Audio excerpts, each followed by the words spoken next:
Tonight, alarm bells sounding, warnings of a COVID 2.0 to hit the Australian economy as war in the Middle East brings high inflation, stock shortages and price hikes to our shores.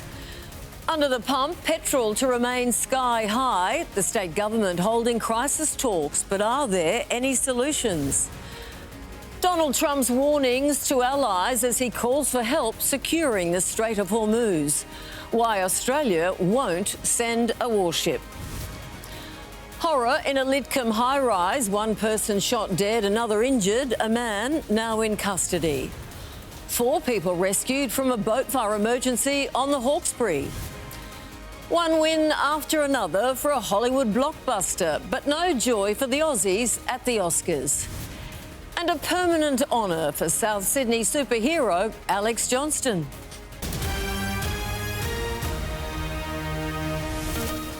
This is 10 News Sydney with Sandra Sully. Good evening. First tonight, businesses are warning of a looming COVID 2.0 for the economy as the war in the Middle East pushes up prices here at home. We are all already feeling it at the petrol pump, and millions of Australians look likely to suffer another blow tomorrow. The Reserve Bank is meeting, economists predicting the first of 2 interest rate rises. The name of this family-owned manufacturing business feels very relevant right now.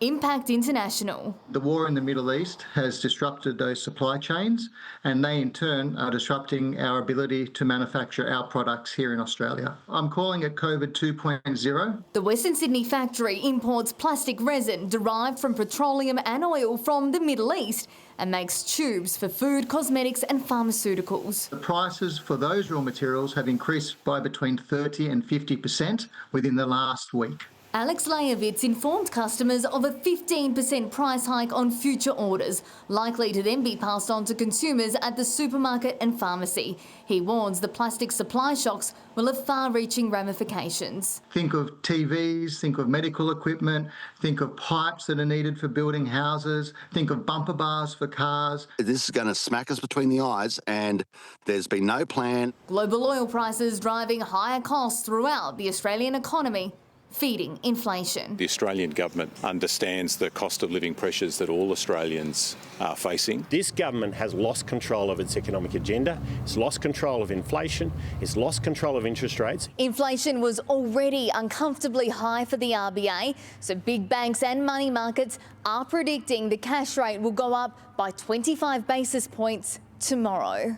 I think that we're going to see a rate hike. We're seeing the effects of high petrol prices immediately, and I think we're all hoping that the situation in the Middle East calms down. Though uncertainty about the conflict's duration and severity could make the RBA hesitant to move. It's actually a really tricky balance they've got to walk. Chloe Boris, 10 News. Petrol relief isn't likely to come anytime soon, with the NRMA warning we are at a permanent high in the price cycle, at least until the war is over. It was one of the many issues discussed at fuel security crisis talks held today. Sounding out the fuel problem.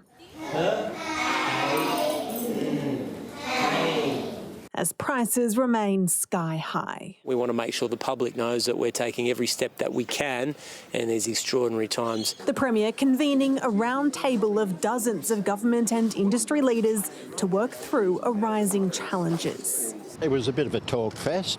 The next 4 to 6 weeks will be critical. Regional New South Wales is already feeling the brunt. We don't have a supply problem yet, although that could become a problem in the future.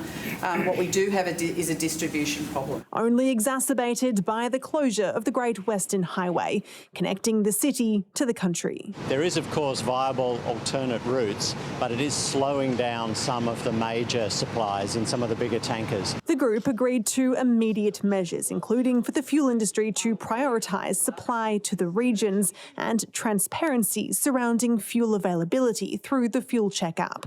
Of some 3,000 petrol stations around the state, only 32 are facing shortages. Panic buying, it seems, remains the biggest pressure.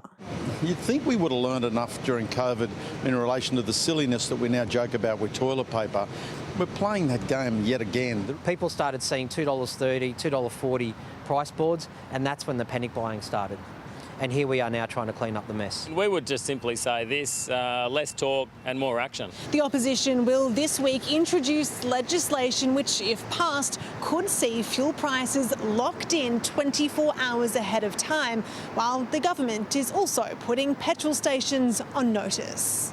Double the number of inspectors will do the rounds, making sure price boards match the Fuel Check app. This afternoon, United Prairie Wood was the cheapest in Sydney for unleaded 91 at $2.15. The average was $2.26, while diesel there was also 13 cents below average. We are now in a permanent high point, meaning relief won't flow anytime soon. Tallulah Thompson, 10 News. Australia will not send a warship to the Persian Gulf to help protect oil traffic. Our government says no request has been received, despite Donald Trump warning things will be very bad for other US allies if they don't step up to help. An Iranian drone hits next to Dubai's international airport. More flight disruptions. Israel has been hit with more Iranian missiles, while Israel continues its bombardment of southern Lebanon. The death toll in that country now tops 850. We have thousands more targets in Iran, and we generate additional targets every day. We will continue to strike in Iran and against Hezbollah until we remove the threats. Declassified images are flooding out of the Pentagon. Iran is essentially defeated in the president's new phrasing today and looking for a way out. They want to negotiate, and as they should. But Iran says it is not looking for a ceasefire and has no interest in talks. We don't see any reason why we should talk with Americans, because we were talking with them when they decided to attack us. The Strait of Hormuz remains closed because of the threat of more Iranian attacks on shipping. Donald Trump has begun calling on NATO and Asian allies, even China, to send warships to help. It'd be interesting to see what country wouldn't help us with a very small endeavor, which is just keeping the strait open. But despite the president warning it will go badly for allies who don't step up, so far, no takers. We will remember. Australia relies for much of our refined oil on crude that normally comes through the Strait of Hormuz. On Donald Trump's logic, we should be among those nations now helping to keep that sea lane open. But Australia is not interested. We won't be sending a ship to the Strait of Hormuz. We know how incredibly important that is, but that's not something that we've been asked we're contributing to. President Trump concedes there are no signs yet of Iranians rising up against their leaders. Iran says 30,000 homes have been destroyed in the bombardment. The owner of this one says the hardship merely strengthens their spirit of resistance. Hugh Remington, 10 News. There are questions tonight as to whether any of the women from the Iranian soccer team who have been offered visas to stay here in Australia will remain here as a fifth opts to return home. Chris Campy joins us now live with more on this story. Chris, only 2 of the 7 who were offered asylum actually remain.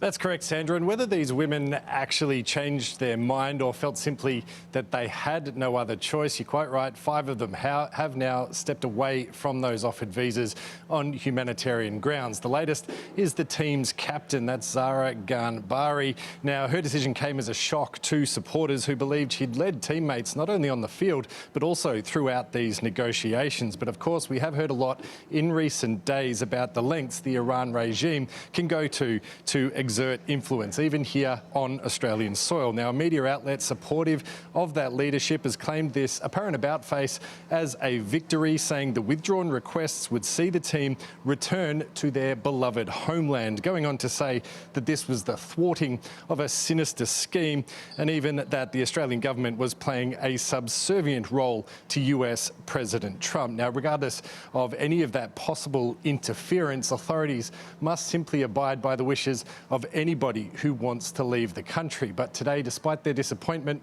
the government said they're proud of everyone who has gone to lengths to protect these women. Something that will not leave me, though, is the love I feel for my country in how Australians embraced these women, saw their needs, saw their situation and wrapped their arms around them and said, if you need safe haven, we will provide it to you. And that really means something in Australia today. Now, regardless of any point scoring, Claire O'Neill did come to the defence of the former Home Affairs Minister Tony Burke, who was criticised by the opposition today, who said that his behaviour when he was here face-to-face with the women as they tried to make this happen were a little too public. He took too many photos with smiling faces and perhaps that didn't help this process. Claire O'Neill says that's simply the opposition politicising this, but really the only winners here are the Iranian Revolutionary Guard, and these women are being sent off with some sadness as well as some caution and some concern for them as they return to what is still very much a war-torn nation. Indeed. Chris Campy with the latest there. Thank you. A man is in custody helping police with investigations after a man was shot dead and another was assaulted in Sydney's West in what police are calling a targeted attack. Officers are still tonight appealing to local residents for any information assisting their ongoing investigation. In the shadows of a core stadium, a crime scene. Police scouring the street in the hours after a fatal shooting. 38-year-old man gunned down inside a Lidcombe apartment. Just a bunch of screaming and someone got shot and then just the sound, that's it. I didn't know if that was an actual gun. No, it was just a one bang, very loud one, and that's about it. And then after that, I heard the sirens. Police arriving to Shales Street just after 4 a.m. to find the victim, Abdullah Bassa, with gunshot wounds to his abdomen. He was taken to Westmead Hospital but died from his injuries. This is a targeted attack. This is not a random attack. A second man was also attacked, assaulted by the offenders but suffered non-life-threatening injuries. Well, I can say that we are looking at the organised crime links in relation to this homicide. One man is tonight in police custody, assisting officers with their investigation. The hunt for the culprits not over, with detectives looking for multiple men. The high-density residential block features multiple security cameras. No doubt officers today trawling through them for any sign that could identify those responsible. The complex, usually a place filled with families, today overrun by police. A crime too close to home. It's pretty scary, especially, I literally live in the same building. It's definitely something I'm not going to tell my mum. I was shocked that someone died here. Zoe Martin, 10 News. The Sydney Swans Football Club says it accepts full responsibility for removing a reference to the Jewish community during a pre-game tribute following the Bondi terror attack. It comes after the AFL was referred to the Royal Commission into anti-Semitism over the omission.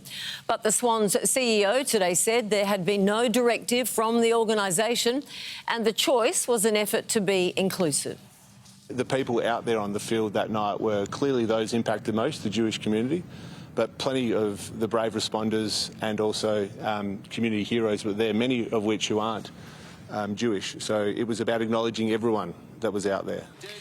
The Sydney Swans has apologised for the omission and that it stands with the Jewish community.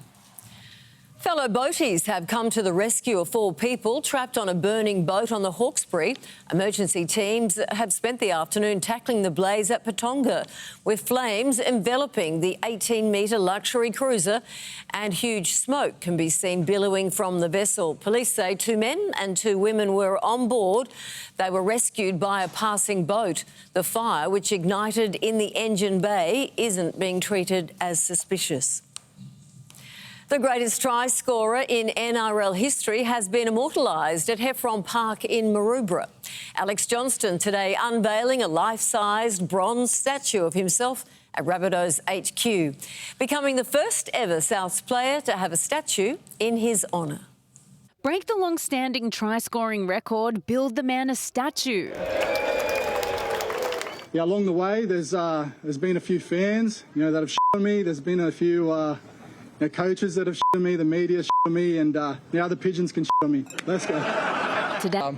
When I got put back down and everyone was trying to get a piece and legitimately thought I was scared for a second. I'm like, I've got to get out of here. To that, and wherever the tries end up, that's where they end up. But today, it's back to reality for the Rabbitohs. After all, they did lose. It sort of did dampen the mood a bit to my celebrations that we lost the game, but yeah, I think we all copped a little spray today and back to business for Wayne and everyone at South now, yeah. Chloe Amanda Bailey, 10 News.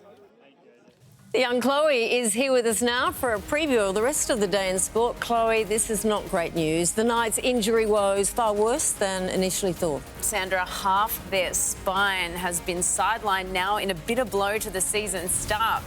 Both Kalen Ponga and Dylan Brown set to miss multiple games. We'll tell you how long they're out for later on. The Sydney Swans have been rocked by gun midfielder Errol Goulden's diagnosis after he was crunched in a tackle against the Lions. And a massive boost for the Matildas with 2 stars cleared to return ahead of their Asian Cup semi-final. You won't want to miss that in sport, Sandra. I won't, you know. Can't wait. Thanks, Chloe. Stay with us. Still to come, an alleged drunk driver behind this nasty rollover at Mascot. Unwanted top spot. The South Sydney Waterway named the state's most contaminated with microplastics. And the tourist hotspot inundated by floodwaters. That obvious? I can't get over it. Matlock in my courts. You really are incredible at this. Federal agents! Why does this feel so wrong? I was gonna say fun. This is a lucky fluke. Not so lucky if you're the killer. That was me. Matlock. NCIS! NCIS Sydney. Crime time on 10. New Matlock.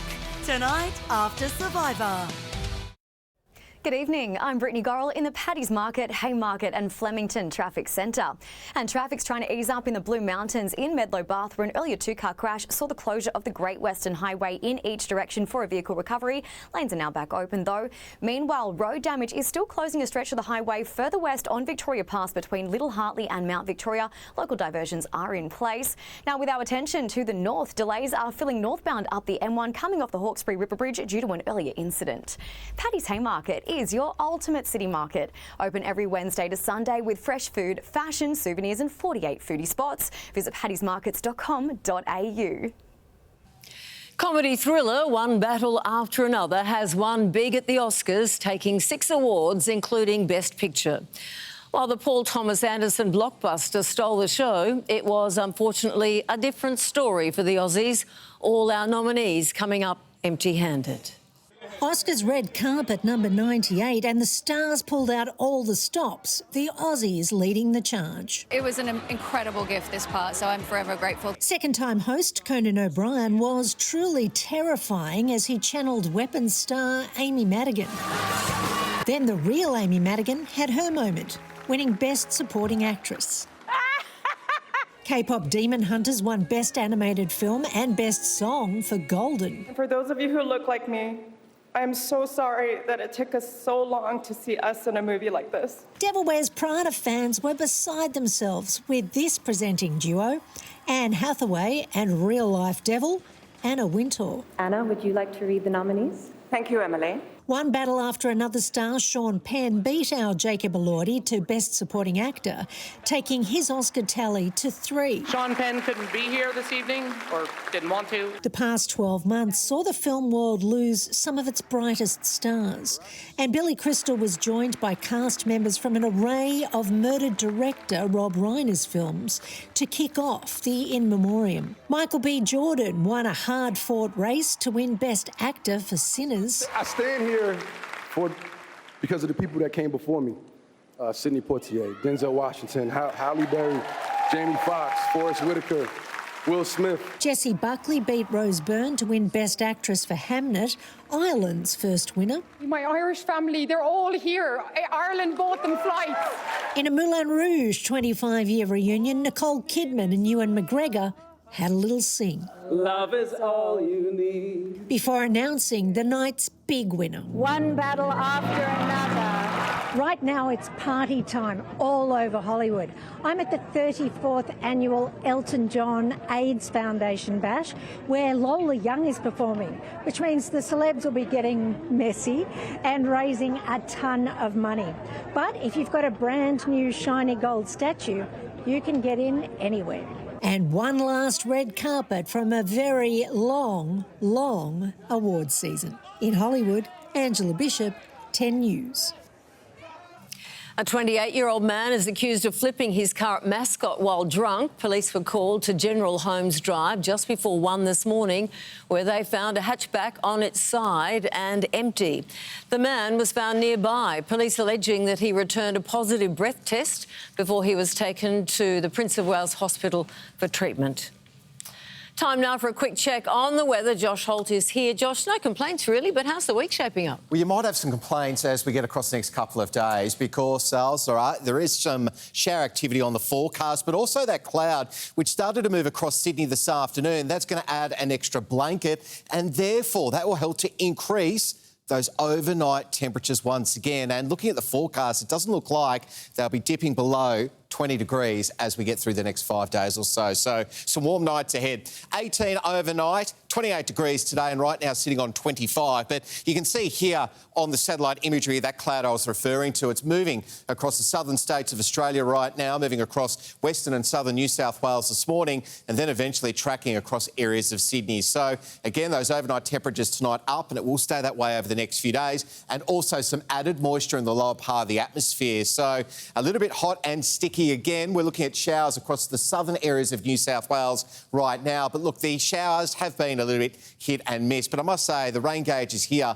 across the southern part of New South Wales are pretty sporadic. So nothing much into the rain gauges thus far. Newcastle 25 for top, 33 for Tamworth and Dubbo, 32 for Wagga today. For areas of Sydney, 32 out west for Richmond, 31 for Penrith and 31 degrees for Parramatta and Bankstown. What does the rest of the week have in store? Well, those showers are on the way. We'll have those details 5 to 6. Thank you, Josh. We'll see you then. Up next, though, has Banksy finally been unmasked? A volcanic eruption sends columns of smoke and ash kilometres into the sky. And Prince William's touching new tribute to his mum.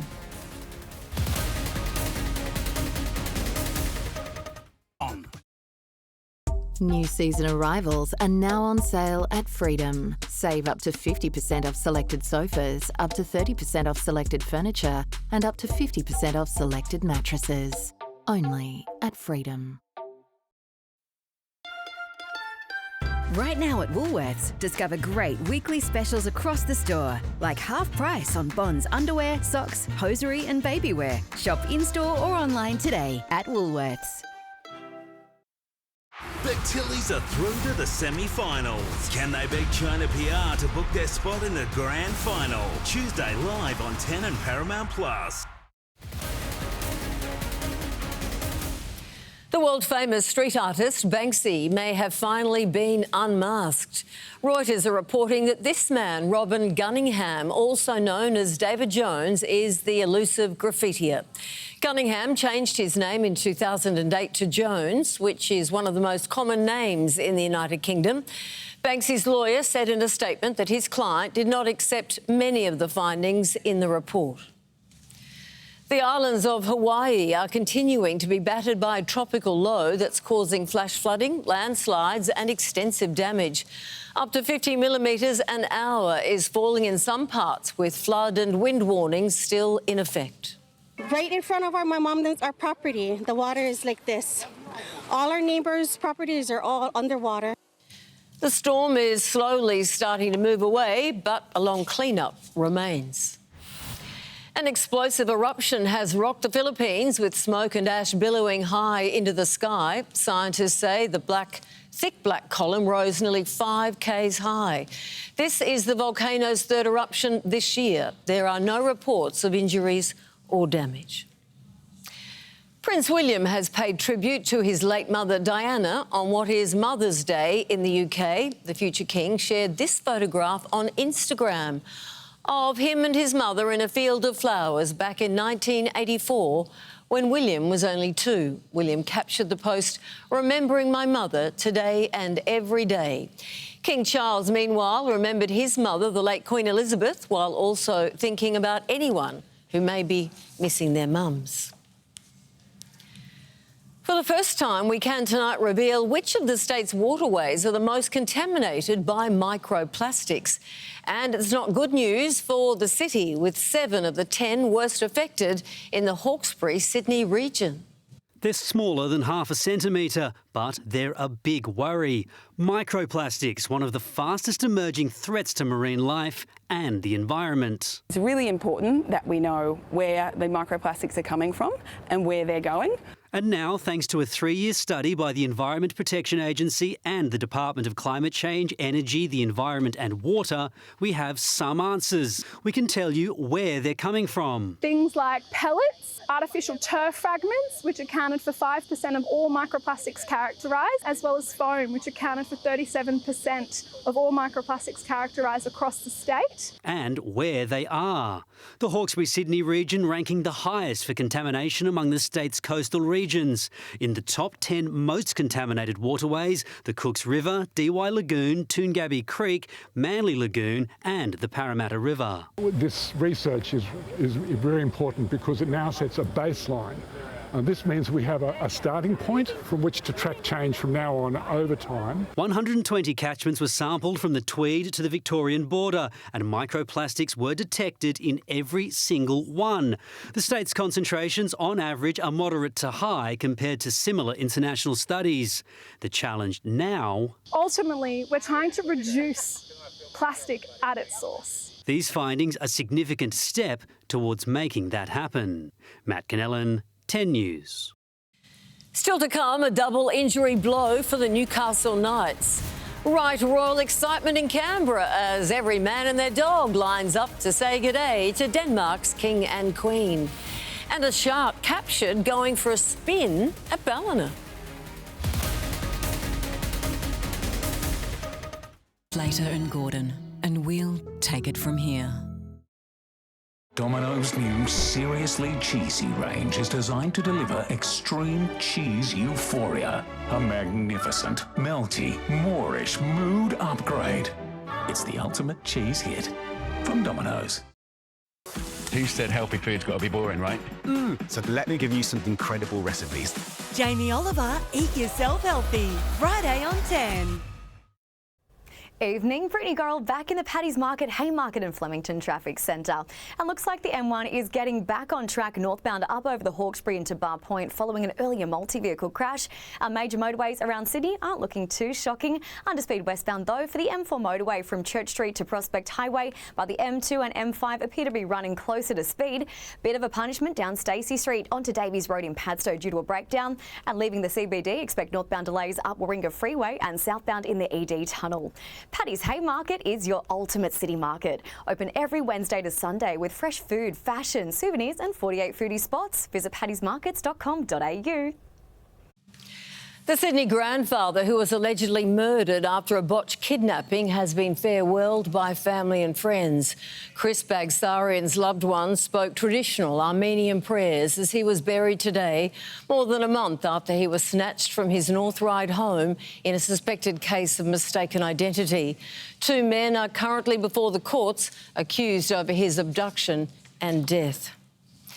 The Kyle and Jackie O show is continuing to cause headaches for ARN Media as the industry watchdog issues some strict new broadcasting rules on the program.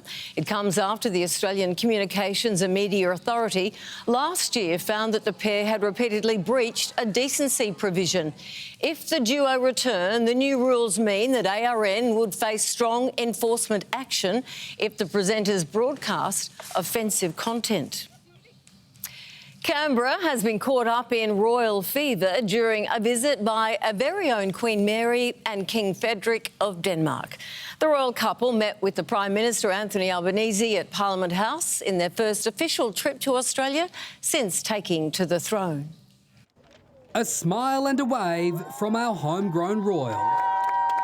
Denmark's Queen Mary and King Frederick visiting the Australian War Memorial in Canberra, kicking off their 3rd official day down under, paying tribute to our fallen. Before meeting the masses. Happy to be back in Australia. Yeah, it's lovely. Thank you so much. Lyndon Martin drove 7 hours from Melbourne, adorned in his own royal regalia, even impressing Queen Mary, asking the Tassie-born monarch the hard questions. See what she thinks about the Tasmanian AFL teams. Are you going to be the #1 ticket holder? And she said, well, we'll have to wait and see. While others came with gifts. I gave her some flowers and she asked if they were from my garden, and I lied and said yes. They were from the supermarket. Then it was off to Parliament House for a meeting with the Prime Minister. This is an extended visit with members of your delegation. Strengthening ties between Australia and Denmark beyond our shared love of Queen Mary, including tackling climate change. We'd love to walk hand in hand towards the sunset on that one. Queen Mary and King Frederick's visit to Canberra is very short but very sweet. Here for less than 24 hours. Next stop, Melbourne. The couple will have one final meet and greet in Mary's hometown of Hobart on Thursday afternoon. But for one young royal fan, Anna Brooks, today is a day she'll never forget, given the ultimate 10th birthday present. The Queen gave me a hug and I got a photo with them and it was really nice. Matthew Carstunen, 10 News. Sydney-born businessman Alexander Sergo is tonight behind bars waiting to be sentenced after he was found guilty of reckless foreign interference. Sergo was out on bail at the weekend but was taken into custody. A judge saying that it is realistically inevitable that a period of jail will be imposed. The 59-year-old says he intends to appeal. A shark has been spotted at Ballina, putting on quite the performance in the water. So check this out. Close to the surface, it spins mid-air as if performing for a drone camera above. It's most likely hunting and feeding on fish, and the speed of this movement makes the shark spin in the air. Anyway, ahead in sport, some big injury woes hit Newcastle. We'll tell you all about it next. Plus, we've got the latest from the Tilly's camp ahead of tomorrow's big game against China, and yet another blow for Oscar Piastri.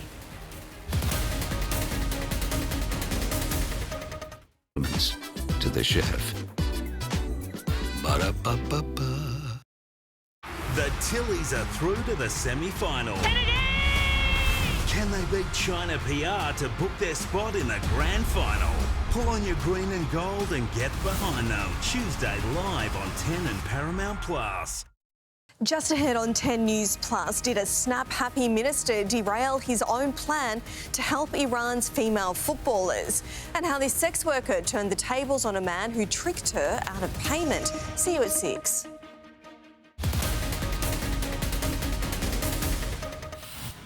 Newcastle's rebuild has suffered a crushing blow, with a quarter of their salary cap sidelined in just 15 minutes. Kalen Ponga will be racing to be fit for Origin after scans confirmed a hamstring tear, while marquee recruit Dylan Brown will miss a month of footy. He felt it go, but even post-match, Kalen Ponga was optimistic. Last time I did a hammy was 2018, I think, so get scans, boys, and go from there. And obviously, fingers crossed, it's best news. Yeah, I want to be back out there next week, yeah, for sure. But it's almost the worst news. Scans revealing he'll miss up to 8 weeks, possibly cruelling Maroon's selection. Dylan Brown joins him at MCL strain, putting him in rehab for 4 weeks. That's $2.7 million watching on. I mean, it's not ideal that two playmakers going down. Ain't that the truth? Unlike a wild player swap between two centres, with Bronson Cherry out of favour at the Bulldogs and Isaac Tungo struggling at Penrith, a trade was rumoured. Not that Ivan Cleary was involved. Someone's lying, so we love him. Someone's made up a lie there, and I know it's good for you guys because you get to run with it, but someone there's telling porky pies. The game's constant speculation of player movement is a bugbear for the coach. He wants a dedicated transfer window. The way we run now is like on a daily basis we're almost having recruitment meetings. It's crazy. Liam Martin is going crazy on the sidelines, held back from the first 2 games with a calf strain. Like a bull at a gate, he wants to face the Roosters. The thing with Marto is he only plays at one speed, and that's why we love him. Daly Cherry Evans is guaranteed to be a target. After a slow start, the veteran half is finding his wings with the Chooks. I feel like we've got a good chemistry going, and the combination of things I feel will come quicker. Trent Simpson, 10 News. Lightning has struck twice for Swans star Errol Goulden, who will miss 4 months after dislocating his shoulder during the win over Brisbane, requiring surgery. It's a devastating blow for the club, who also lost their star midfielder for the first half of last year with a fractured ankle, while the extent of vice-captain Isaac Heaney's hamstring injury remains unclear. Sydney takes on Hawthorn in Melbourne on Thursday night. Matildas pair Steph Catley and Hayley Raso have been cleared to return from concussion for tomorrow's semi-final against China, in a massive boost for the home team's chances of Asian Cup glory. Ashley Nelson has the latest from Perth. Yes, talk about a double dose of good news with Steph Catley and Hayley Raso cleared to play, but the coach Joey Montemuro was keeping his cards close to his chest on if they'll take to the pitch. They've cleared all the relative protocols and are in the squad for tomorrow night. Yep. What sort of chance are they of playing? Wait and see. And a familiar face, now foe, will be in the China dugout tomorrow night. Former Tillies coach Ante Milicic ready to have a crack at his home nation.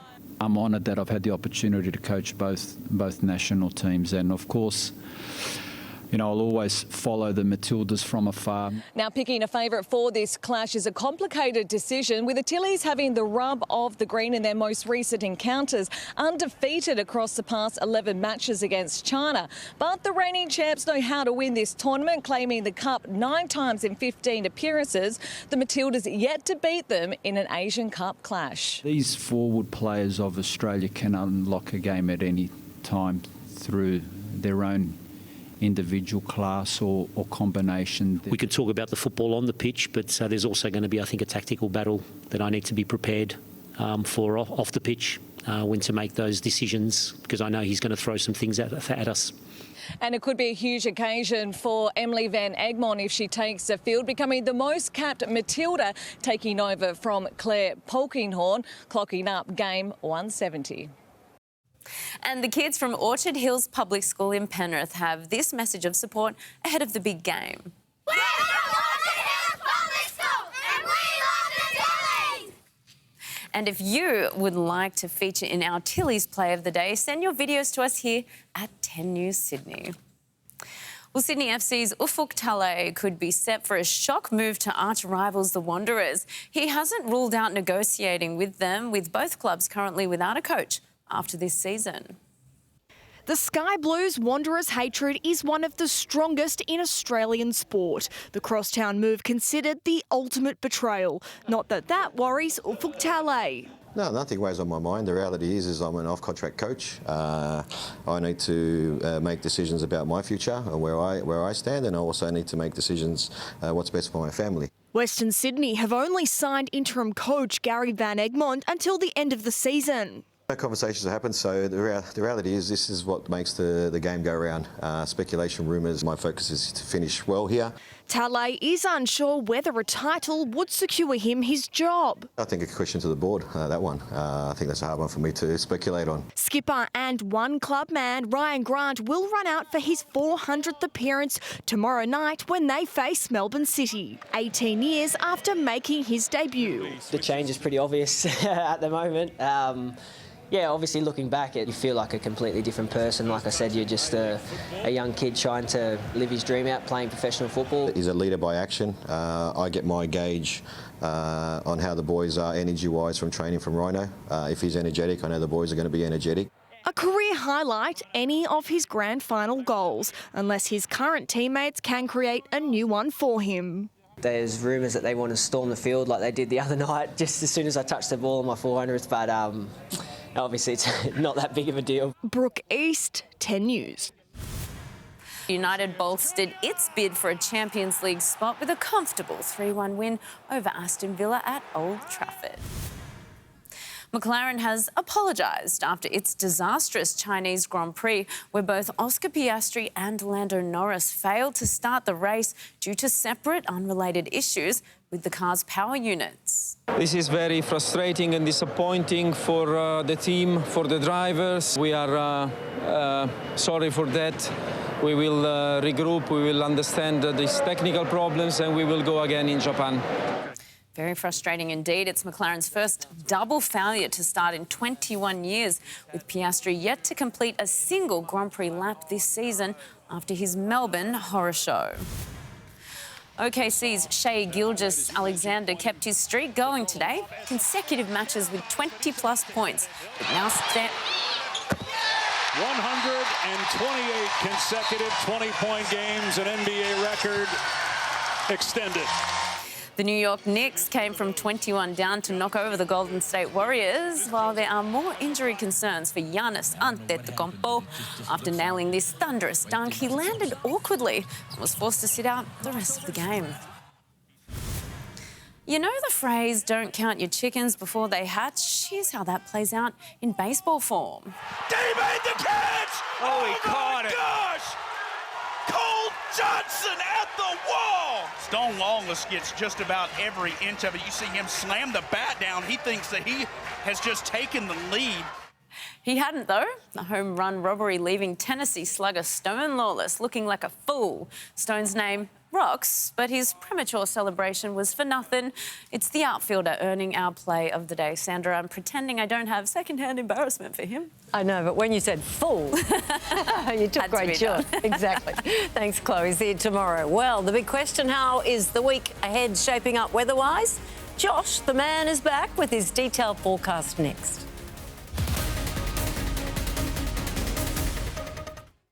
There's a glass and a half in everyone. Cadbury Hollow Easter eggs in store now. What kind of crazy life hack is this? The dishwasher doesn't dry the dishes well enough. Try Finish Rinse Aid. For 2 times better drying, including on plastic, improving shine and protecting glasses. Finish, the real life hack. My NRMA Rewards members get $400 in first bill credits when they switch their electricity and gas to Engie.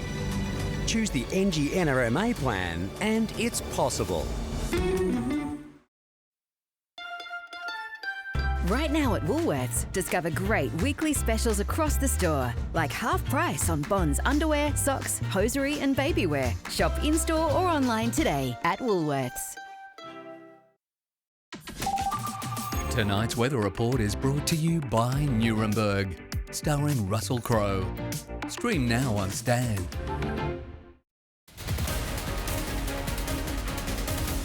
Welcome back. Let's get that final check of the weather now with Josh Holt. And Josh, there is plenty of cloud about this week. Yeah, that's right. And those warm overnight temperatures returning. Sandra, let's take a look at the situation unfolding across New South Wales right now. As I alluded to earlier in the bulletin, we've got this cloud band sweeping across our southern states of Australia. So it is moving into western and southern central New South Wales. We are seeing some showers through those areas. We don't have a lot of rain gauges through this neck of the woods through New South Wales, so a little bit hard to ascertain how much rain is falling. But when you get those embedded thunderstorms within that rain band, you will get those isolated heavy falls. And we have seen falls just over the border south of Albury at around about 17 millimetres in quite a short period of time. Now, tomorrow, that trough low pressure will be slowly moving eastwards. We do have a big broad area of high pressure muscling on in behind it across our southern states. But in ahead of it, you're going to see those unsettled conditions once again. 2 things keep up those overnight temperatures. One is cloud cover. Tick, we've got that this week. The other thing is moisture. And we've got plenty of it